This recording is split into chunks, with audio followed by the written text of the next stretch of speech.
this one. All right. So the first question is, when someone asks you to answer the question, the existential question, who are you? How do you usually answer that question?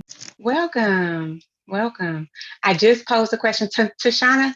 I don't know if you are aware, but you are muted. Hey, Tamara, you're muted as well. I just asked the question. Uh-oh. Uh-oh. I, I hear feedback. I just asked the question, when someone asks you, who are you? How do you usually answer that question? Very much. I answer and say, I'm Krishana. And then they say, tell me something about yourself. And Mhm. we with I'm 33, I'll be 34 soon, married, have 2 kids, I'm a hard Mhm. worker, and I'm an introvert. Are you I am. okay? I talked to you because you knew me when I was a kid, but I only talked to you. I don't talk to you and a bunch of people. Oh, you have a really successful YouTube channel, but I guess that's different too because you're not like in front of a bunch of people, but you do really Correct. well. It's just Uh, me and a camera, and then you do. everybody else watch on their own time. I don't have to worry about them. Uh, oh, well, that's good. Okay. It looks like Monica wants to say something. Monica. I don't want to say that. Good morning, everyone. When I'm asked that, I usually try to take the focus off me and say something about what I do. And I know I shouldn't do that, but I think it's something that I do just to not let people in, I guess. Mm-hmm. You getting to where I'm getting to, Monica. First of all, you doing my job, okay? You doing my job. That's what we're getting to today. That's what we're going to unpack. That's good. Yeah, good. Because most of us deflect because we don't really want that attention on us. And we start to describe what we do, right? Right. We describe, give our titles. Like Tashana said, I say, well, I'm Tashana, I'm 33, I'm married, right? We describe what it is that we do in the titles in our lives. Yep, that's good.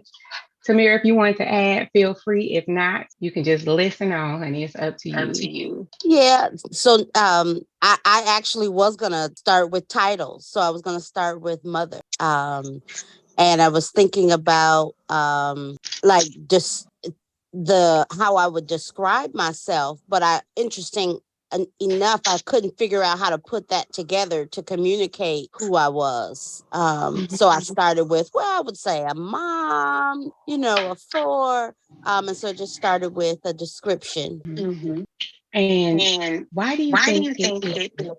Oh, sorry, Tamira. Put me on mute. Put your thing on mute because I'm getting feedback.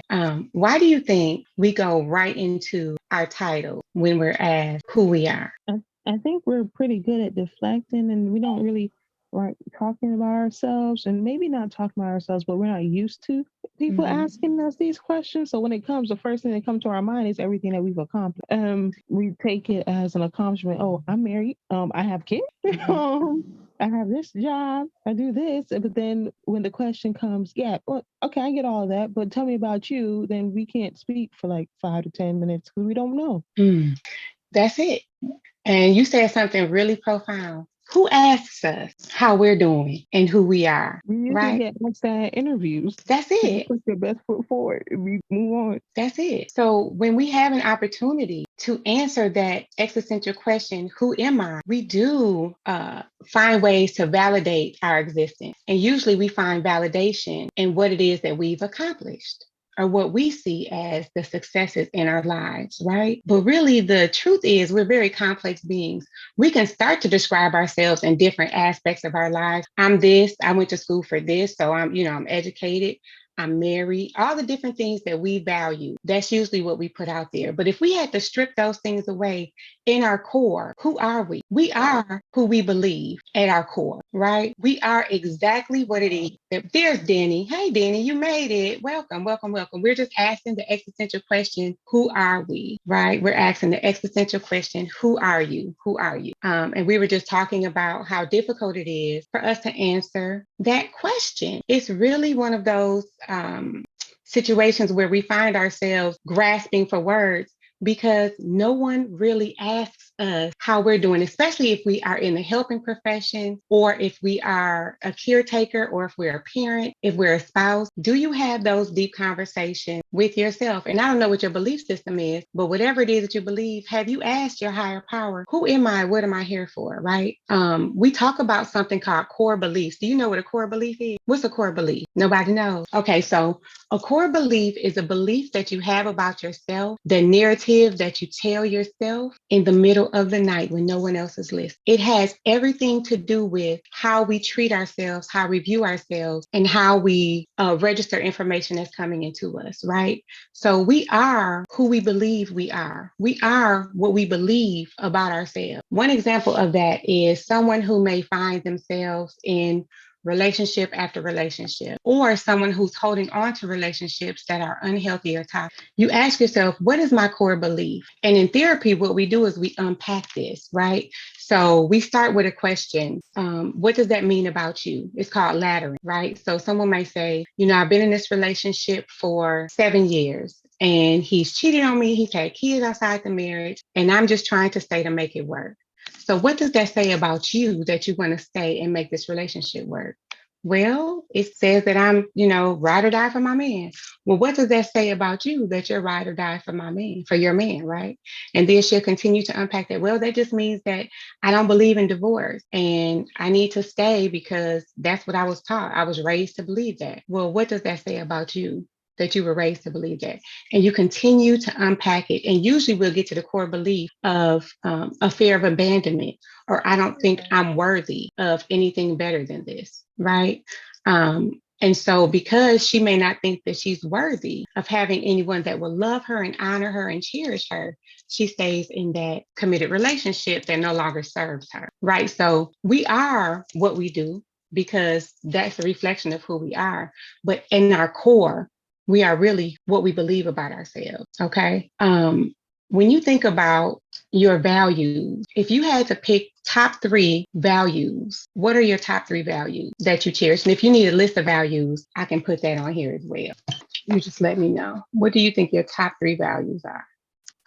Okay, my personal integrity. Okay. Oh yeah, and feel free to use the chat, you guys, if you don't want to talk. So your top 3, one of them is your integrity. Okay. Here, and I'm going to give you some options as well. I'm trying to log on my computer so I don't have to hold my phone. Okay. Who else wants to add to that? Integrity. What else? A personal value can include your belief system, right? What it is you believe about yourself. Compassion and love. Good, Denny. Yeah. All right. Integrity, loyalty, and honesty to Shana. All right. All right. Good. All right. So let's talk about that. Let's unpack that. So you see your top 3 values that you've listed here. And one of the things that you're saying is you have personal integrity. So say you get a job and this job wants you to do something that goes against your core value of personal integrity. You have a decision to make. Am I going to lie on this document to make it seem like we did more work this month so we can get this extra bonus? Or do I stand within my value system and I, do the report the way I'm supposed to, and I remain honest and keep my integrity intact? Whatever you decide will have an impact on you physiologically and mentally. One thing that I've noticed with a lot of my clients who come to see me, when they're living in situations where they find themselves depressed or very anxious, it's because they're living outside of their value system. When you live outside of what you value, it does cause a disruption in your biological response. Your body is actually fighting against itself because you believe you should be doing one thing, but your actions are causing you to do another thing. So that's something to keep in mind whenever you have to make a decision. I always say, go back to your value system, okay? I don't want this to be a teaching seminar. I just wanted to get those 2 things out in the open.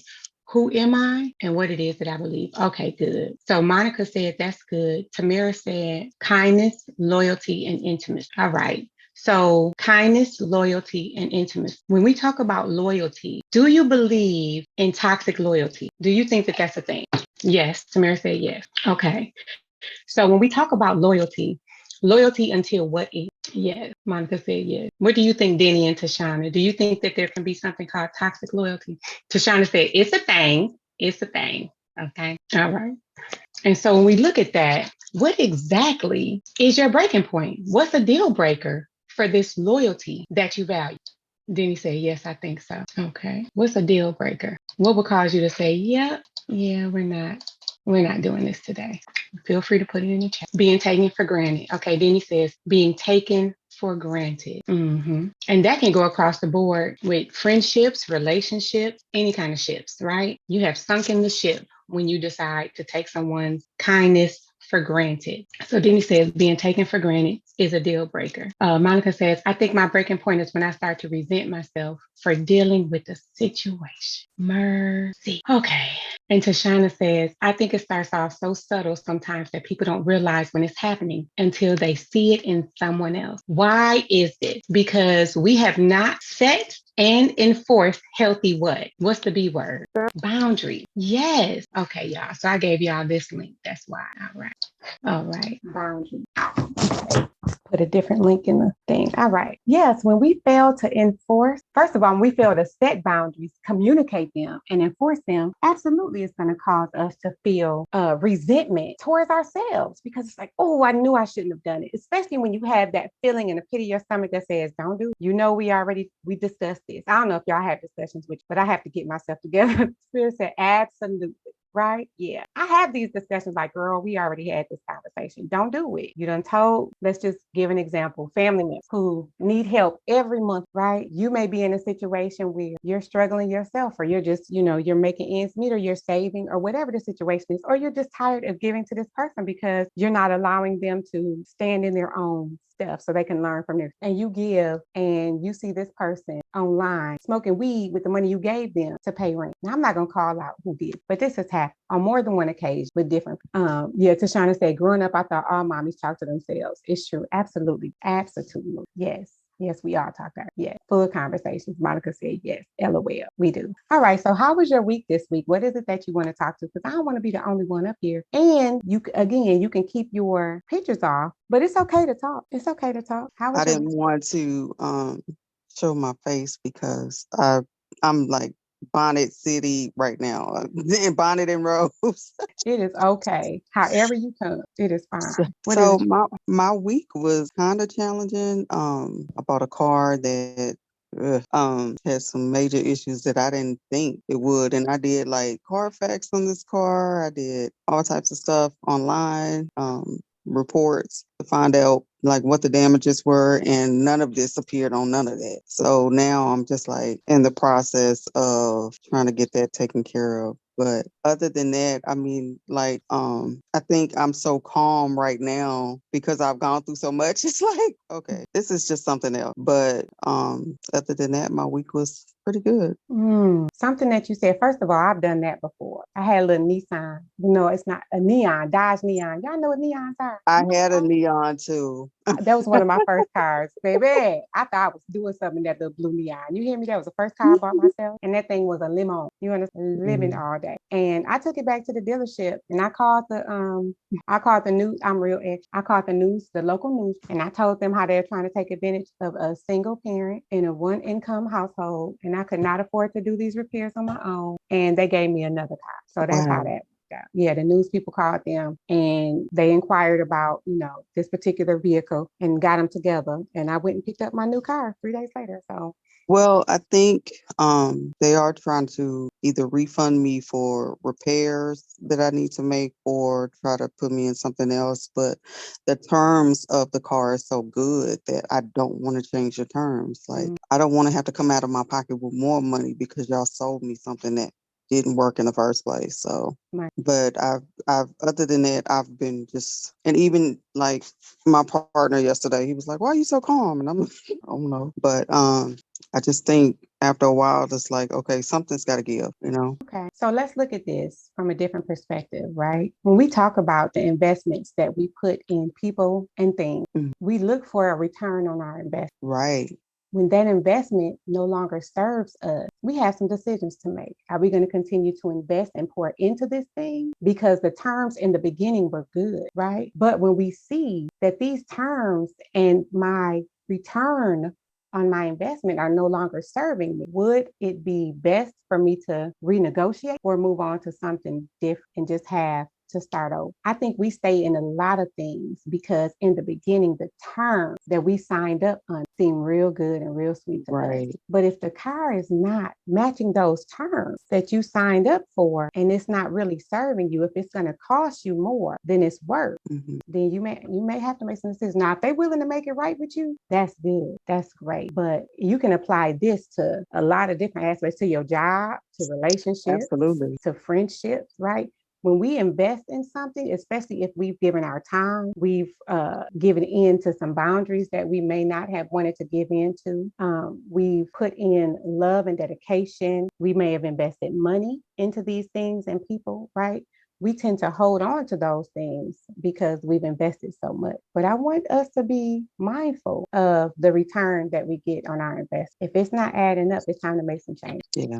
Would you say, good morning, everyone? Good morning. Say that some of that, like not only the time that we put in, but sometimes the fear of beginning again. Like, we've put in so much, and if we have to start over again, whatever it is, whatever the situation is, there's just so much to do or so much to address or begin again with all this stuff. So sometimes fear, maybe you're just, I don't know what word to use. We remain because it costs way too much to begin again. Yeah. That happens in a lot of situations and again, that can be applied to job, relationship, friendship, starting over. Has anyone on here had to start over? I have. Has anyone on here had to start over before? Twice. How was that? How was that experience, Mike? Exhausting, because you're like, especially when the reason that you had to start over didn't fall on you, the responsibility of it didn't fall on you, and you're just like, I don't know why I'm going through this. I mean, in the end, I was taught valuable lessons that I wouldn't take back, but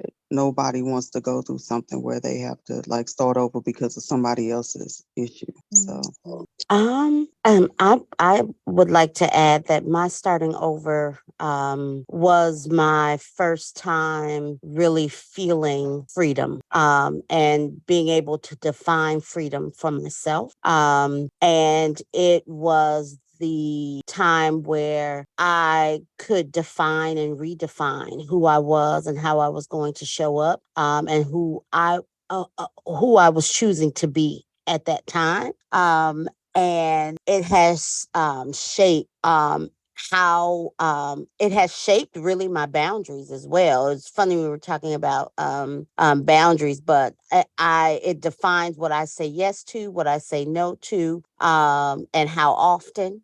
When I answer the phone, when I don't. So my starting over was necessary. Absolutely. Do either of you regret starting over? no, that's why, I mean, the lessons that I learned when starting over were invaluable. I don't regret it at all, but would I want to do it again? No. Right. But would you do it again if you had to? I would. Listen, welcome, Tristina. Welcome. Yeah, I absolutely would too. Tristina, good morning, Tristina. Tashana, when did you have to start over? I think you the baby of the group. Listen, when did you have to start over? Well, pretty much, well, you know me. I can do everything on my own, pretty much, right? I was very responsible growing up. I went away for grad school. I had my own place, and then there was this lady who needed some place to live, right? I should have known something was up with that because you old enough to be my mother and your kid kicked you out of his house. I'm thinking I'm doing a good thing. So we get on the lease together, and then woman didn't pay her portion. I'm traveling, doing whatever I'm doing. I'm about to get evicted. She packed up and moved out while I'm out of the country. I come back and I'm like, hey, where are you? We're going to get evicted. And she goes, no, you'll be fine. I said, no, I worked too hard and I cannot get evicted. And she says, well, you'll be okay. I said, no, because if I get evicted and I can't find any place to live. And she says, whoever told you can't find a place to live once you get evicted, they lied to you. You'll be all right. And that was it. And we went to church together. I promise you. I relocated after that. And I regret the situations that led to me having to start over. Do I regret starting over? No. Does God need to work on me in my forgiveness level? Yes, because I can't stand her. But that is where I am. That's a tough. No good deeds left unpunished. Mercy. And that's true if we haven't communicated with our guy about what we should and shouldn't. We put ourselves out there and people will eat you up, suck you dry, and leave you for dead. and all you tried to do is help them. Oh, I'm sorry. So welcome everybody. Tracina, welcome. I think Denny has something to share. But one thing I want to take out of this. Go ahead, Denny. Oh, sorry. I have a friend, not that I haven't begin again, but I have a friend. I'm going to try to see if I can get her on here. Love her to death. But she's got this talent, and I think it's a beautiful gift. She shares with people. She will empty her pockets, she'll empty her account to help somebody. But every time she does that, people take advantage. And I've known her. Her oldest is what, 20, I want to say 24, 25, maybe older. And I've known her since her oldest was 3. And her youngest is my goddaughter. She gives and she gives. And I've been telling her since I've known her since the oldest was 3. It's okay to give. It's okay to do for others, but you need to balance that. You need to learn how to extend yourself, but don't deplete yourself. Mm-hmm. And so she depletes herself, and the people she lends to will inevitably turn on her. And when she has a need, no one is there. And it hurts my heart, even at a distance. Even at a distance, sometimes when she calls, she texts and stuff. I mean, she gives. I mean, and I would say to her, it would be such a gift for somebody to say, you're such an asset, which she is, and embrace that and protect that and embody that. But they take advantage, and she just can't break her way free. And it hurts my heart. I'm going to invite her on here because I want her to know.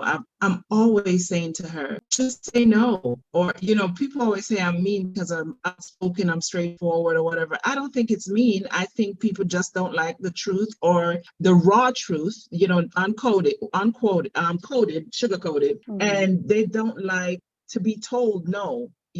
So they develop this idea that you're the reason, you're the labels that they give you, the names that they call you.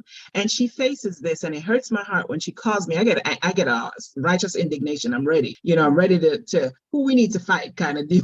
Right. And so I tell her that, and sometimes we just have to learn how to let it go, whatever we've invested, and begin again. This is what I tell her. And I'm praying she'll accept it. I'm praying she'll open up, because she could use this kind of moments. I really believe she could. I think she still needs to heal from that gift that is what you would label toxic. Now, she gives, but it's not healthy for her. Right. That kind of deal. Yeah. And if she can't make it today, if she can come next week, whenever she's available, we do this every Sunday, but if she could come today, great. I'm putting in the chat different negative core beliefs that we tend to have. People who are people pleasers, right? Which core belief do you think Denny's friend has, right? Who depletes herself, not just gives freely to where she's not completely depleted, but just continues to give from a space where she no longer has anything to give. What core belief do you think she has? I put them in the chat. I would say I am disposable, because I've struggled with that myself. With my family members, I've given so much that put me in a deficit, because I felt like I am disposable, or I have no place in this family. I have tried to prove things to my family members that I really shouldn't have had to, especially at such a young age. So, I mean, like literally paying light bills and phone bills and things like that at 15, 16, you know what I mean? So I would say that would be my opinion on that. Yeah, Denny said, that's tough. Yeah, I'm disposable. When someone feels disposable, and I felt that before too, right? And it took a lot of work to get out of that mindset, because that was instilled in me as a child.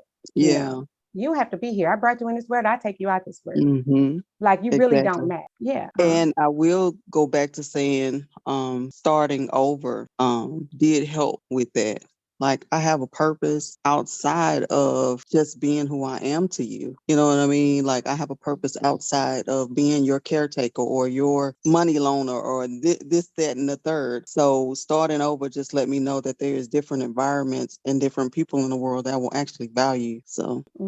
Yeah. And when we start to value ourselves, when we start to apply those values that we hold in others so near and dear, right? To be their caretaker, their provider, their supporter, when we start to apply those values to ourselves, it changes our lives in ways that is unexplainable, because you start to really see the juxtaposition between how people treat you and how you treat them. Yeah. And when you show up, like Denny said, her friend, I've been there. When you show up and you need help, first of all, you don't know how to ask for help for real. You know what I'm You saying? But don't. then when you finally ask for help and they still don't show up for you, it's a feeling of just defeat and hopelessness. It really puts things in perspective for you. And I believe this. Welcome, Demetria. Welcome, welcome, welcome. I believe this. Just the same way that I have to depend on my God to help me, they have a God too, or whatever Exactly. belief system. They have the same access to whoever it is they believe as I do. And I'm gonna Exactly. let that guy do their job. Okay. And I Uh, mean, honestly, I have allowed people in my space that actually help me. Now, I might hear a little flack for it because, of course, when people do that, they want to tell you, you know what I mean? But at the end of the day, I take accountability for it and I'm able to accept the help. Whereas in years back, I wouldn't have been able to. Like my brother recently helped me and I literally cried for days because I'm like, he shouldn't have had to, but we all do need help at one point or another. So that's yeah. and we have to learn how to accept that help too, Monica. Is it Hmm. weird to have people now in a space where they're willing to help you? Have you found? Absolutely. Isn't it awkward to have It people like care? absolutely, You like I like, literally want to break down in tears because I'm like, I've never had this or had to ask because I've always had plan A, B, C, D, E, F, G, just because I was in survival mode. So it's almost like you have to really believe I'm worthy of having someone care about me the way that I care about others. right.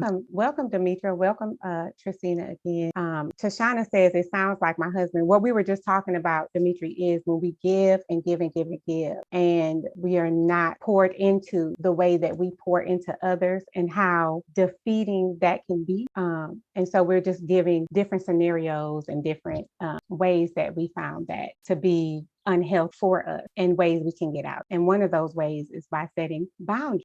If you have something to share, feel free. Tristina, if you have something to share, or anyone else, feel free to talk. It's an open floor, open forum. Okay. Yes, and everybody, make sure you check the chat. Put your email in the chat. I always send a follow-up assignment. I always send you whatever it is that we discussed. I kind of put it in a neat little package for you, and I send it to you so you can have. It might be a workbook, worksheets, whatever, but I make it custom after every session that I have, and I do this for my clients too. Once we finish having our session, I send them customized homework to help them to do the work in between sessions, because the real work happens when we log off. That's when the change has to occur. We could talk about it here, but it doesn't really happen until click on. Okay. So make sure you put your email in the chat. All right. So does anyone else, that was good. Anyone else want to give an example of what we were talking about? Or does anyone else have something else? Okay, because I will come up with another question. I put Yeah. another response in the chat.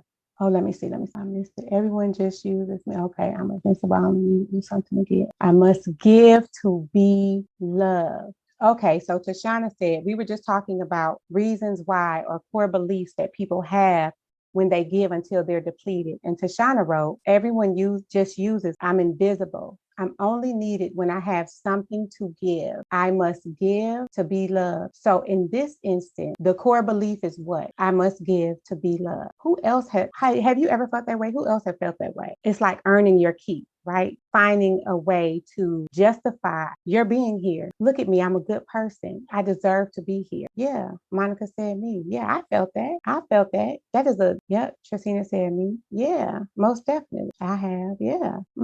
And where does that message come from usually? Oh, Denny, go ahead. The message negative self-talk, but I remember one time in undergrad at Oakwood, we had to do CPE, clinical pastoral education, at the hospital in rotation, and so I was juggling a bunch of things. The I'm the natural woman. I don't know if some of you are probably too young for it. I can bring home the bacon fried up in a pan kind of deal, and do all the stuff is supposed. So my CPE supervisor, the professor and the CPE supervisor, he just had a natural aptitude to recognize toxic behaviors, and that this idea that I had to be all things to all people. He recognized it. So he called me. He took it up on on himself and called me in his office, and this is all he said to me, and I'm telling you, I bawled. He said, if they don't love you, if you stop doing all that you do, did they love you in the first place? That's all. I listen, I'm telling you now, and I'm triggered, right? And all I could say to that man was, I hate you, and got up and walked out of his office. But I Yeah. bawled because it hit like I mean, it stung, deep. And I'm saying it and I'm triggered again. And I was just like, oh my God. And do you know, after that, I just kind of started standing down and just let it be, let whatever be. It is what it is. That's where I am now. Yeah. Oh, Yeah. that's powerful, because people usually tend to, when we start off a relationship like that, right, with giving pieces of ourselves to prove our worthiness in their lives, right? When we try to buy love, acceptance, and validation, that's how people tend to receive us. So when we stop giving that, and there's no other foundation to hold their relationship together, it's like, oh, okay, something has changed. And either they no longer have a need for you and that relationship goes away, they become resentful. I've had conversations where I've had to just talk to people, look, I can't continue to pour into you. I'm tired, I'm depleted. And sometimes they're like, well, what am I supposed to do? Well, I don't know. Figure it out. I think you'll be okay. And you may or may not hear from that person. And I'm talking about, family members, friends that you supported all the time. It doesn't mean that you take away your love necessarily. But if it needs to be taken, you do what you need to do for your own peace of mind. But at the end of the day, you cannot allow people to continue to deplete you. The core belief, I must be loved, must change to I am enough. I must give to be loved, changes to I am enough. I am enough. Somebody told me that. My mentor, Lucy Douglas. Some of y'all might know Miss Lucy Douglas. And I had bought donuts for the job. I love giving donuts, things like that for people at my job. The Krispy Kreme's child. We have a Krispy Kreme here. I don't know if y'all know what that is, but it's the depth. And did you remember when I showed you that ice cream place and you got mad at me because you kept going there afterwards? I was just laughing to myself because I know all the snacks. I know where all the good snacks are. And I you took them. introduced me to Krispy Kreme, and Krispy I was Kreme like, I'm donuts. done. I'm sorry. Yeah. I I'm love done. sharing stuff with people. If I think it's good, I want you to I'm that person that's like, ooh, taste this, smell this, feel this, listen to this. Like, I'm that person. And so I was having a conversation with my mentor and I was like, yeah, I'm here getting some donuts. And she was like, Yushima, you're enough. You don't have to show up with anything. You don't have to put on bells and whistles, and you don't have to pour into people. You're enough. If you just showed up in the office barehanded with nothing, these people will still appreciate you. And if they don't, who cares? So I had to reassess what my motivation was for something as simple as just buying donuts, right? Was I trying to get validation? Was it something that I'm doing just because I enjoy doing it? And if I enjoy doing it, why? What is it giving me, right? What am I getting out of? So even in the small things that seems very simple, that we may do out the kindness of our heart, we have to reassess while we're doing it, because that's part of people pleasing as well. It's all a part of. So I am enough has to replace the mindset is I must give in order to be loved, or I must earn my. And that core belief, I must give to be loved, can run us straight to an early grave. And the people that we give to until we're depleted will walk over your body to get to the next, go ahead, Demetri. Good morning. Good morning. I didn't really know what my friend Denise had gotten me into this morning, but I like this chat. Oh, good. But anyway, I'm a correctional sergeant, promotable lieutenant at a medium security facility institution. And I promised myself that when I made rank that I would not be that supervisor who did not show my appreciation to my subordinates. So my initial thing when I came in wasn't so much to either be accepted by any of them or anything like that, but to mainly show my subordinates that they can depend on me and that I do appreciate them, and I would never take them for granted, because the job that we do, we need each and every one to be on board and be a team and always be there to support one another. It's just gotten to be now overwhelming. Some people will come and tell me that my entire team had filed a grievance on me because of my mouth or whatever. I speak hard. And I know I speak hard. My girls tell me that, but it's not that I don't speak I don't say things to people that hurt their feelings. My tone is just harsh sometimes. It's not so much that I'm trying to be harsh. it's just that I'm trying to stress and reiterate how important it is for them to do their jobs and be on point and be security minded at all times, because it could come around and affect all of us. And it's like I always have proved myself not being that nasty individual. And so I just got to the point where this year my word for most people was no. And then secondly was to just pull back and just, not be so. I still tell them every day, when I do my pass on at the end of my shift, I let everybody know on the executive team, hey, I appreciate my people. I just put it out to all the supervisors to let their people know if anybody assisted me on my shift, that I appreciate them. And I do shout outs with individual names. And so it's a lot. And I'm trying to pull back, but that's just me. And like you were saying about the donuts, it's hot. My subordinates are hot out there on the grounds, and we have to. It's hard for me to pull back because someone said just the other night that I sit in my office and I don't do nothing. I'm like, wait a minute, I'm boots on the ground when I get in this door, and I don't sit down until everybody's gone, and I sit down and do my paperwork. And I'm like, so what are you looking at? I bring them popsicles because of the heat. I cook and I make sweets. I treat everybody sweet treats. Or just the other day I made a cheese ball for the nursing staff. And it's just I do a lot for them. And I just think it just seems like everybody is like trying to be against me. And my captain tells me nobody is against you, nobody's trying to do this and that. I just need to pull back sometimes and realize that, I overwork myself, but then I see a lot of people who work harder than I do. And I want to show that I'm a team player there, but I think I've done that. It's time for me to pull back. And if they can't see that, then I wish them luck. I'm so done. That's it. I'm just done. I've exhausted sometimes financially, and then I build back up and something else comes up. And it's just not work. Sometimes it's family, but not my immediate family. Because my mom, she's about the same way as I am. She pours out herself all the time for us, but it's not to the world, it's to us. And I just gotta make my circle small. That's it. You said a mouthful. You hit on so many different things. One thing that I have noticed about people that I've done the most for, they will minimize what I've done for them because they recognize something within me is trying to please them or trying to gain validation, right? And they know that they can gaslight you and possibly get more from you by minimizing what it is that they really see you doing. It's a form of manipulation. It's a form of, it's a narcissistic trait. And it really is a way for them to continue to benefit from your lack of balance. And I've seen this in my personal life. So when I have someone to give me that pushback, Demetra, like you were saying, oh, well, you don't care about me, right? You don't do this or you don't do that. And I know good and well that I'm very intentional about my interactions with everybody. I'm very intentional. And once I assess, well, this person is lying. This person is wrong. They're really doing this in order to trigger me, right? Then I start making changes right from that. Oh, okay. Since what I'm doing is not enough for you, I'm going to allow you to show up in these spaces for yourself because I obviously I can't meet the need or expectation that you have, right? So I'm gonna let you. And I don't even say anything most of the time. I don't announce it. I just start to move different. Exactly. And that's when my captain said that.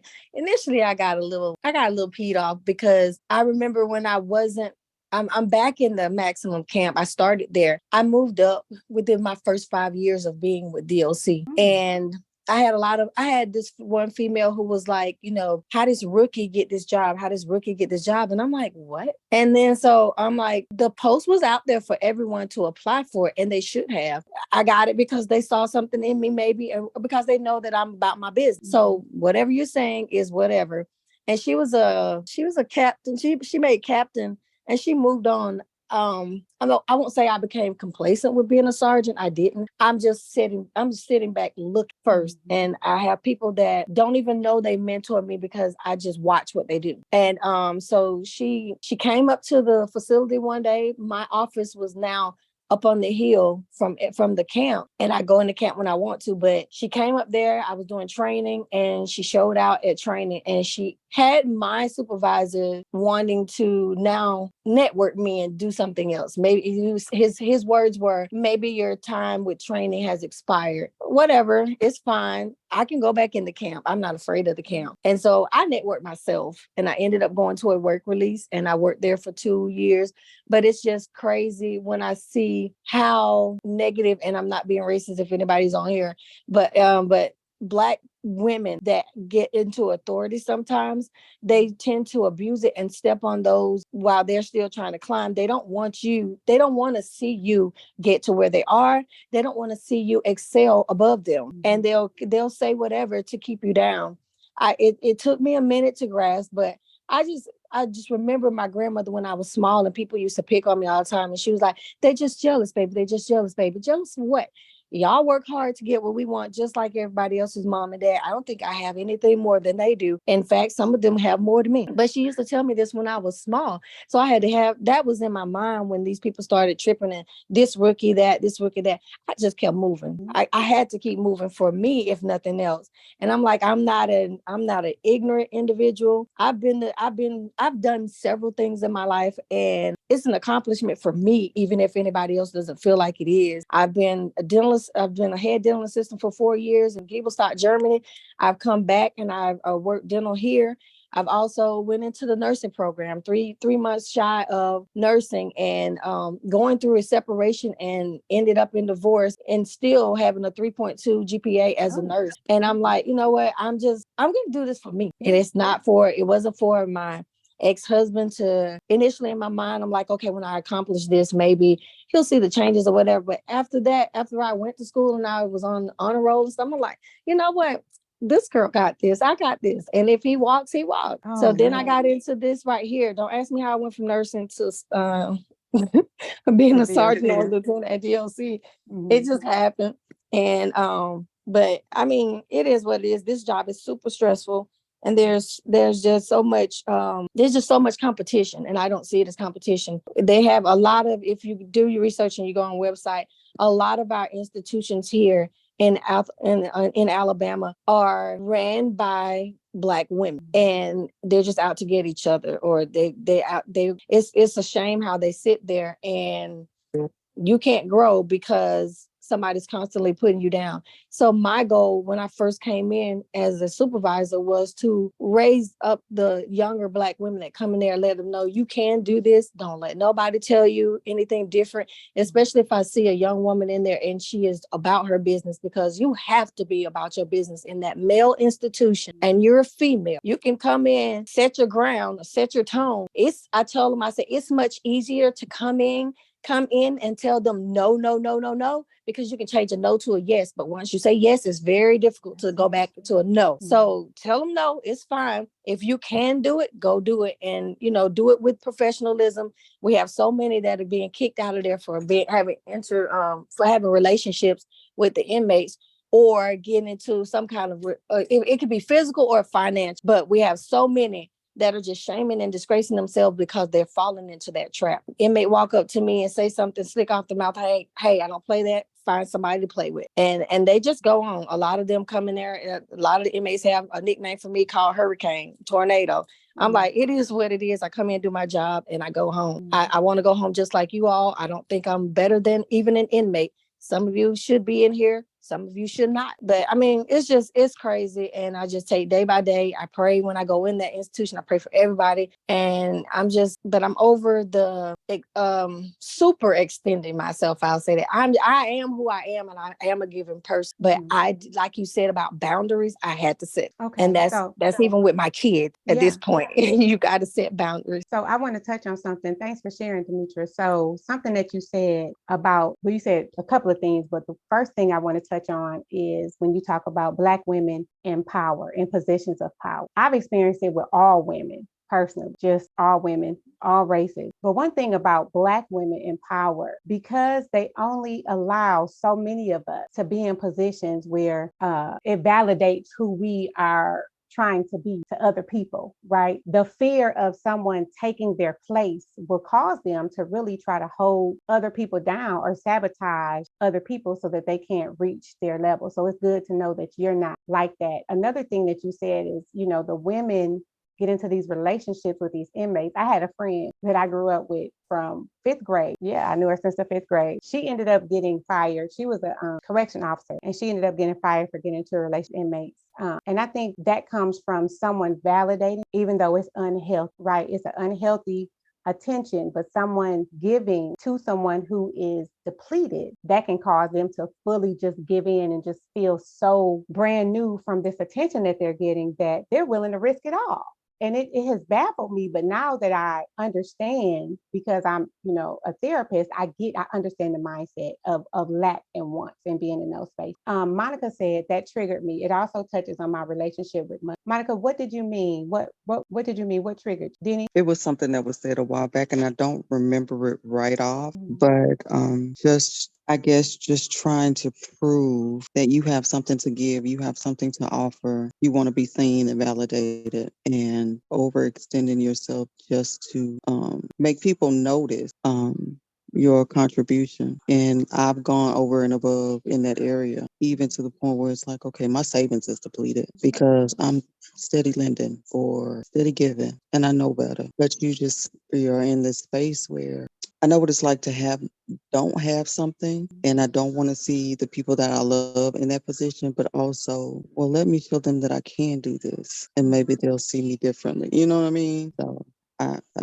that is what I meant by that comment. And that's Friend, you got to draw a line, though. You got to draw a line. I've been there. I had a little girl that I met, took her in and everything. And at some point you feel where they feel like it's like they're so ungrateful of what you do for them and the depletion of your financial stuff. I got to the point where right here and right now, I've paid off the property and what the home that I bought from my mom. It's my time now. I'm getting me a home and so forth. And it's time for me. It's time for you. Stop depleting your savings and do stuff for you.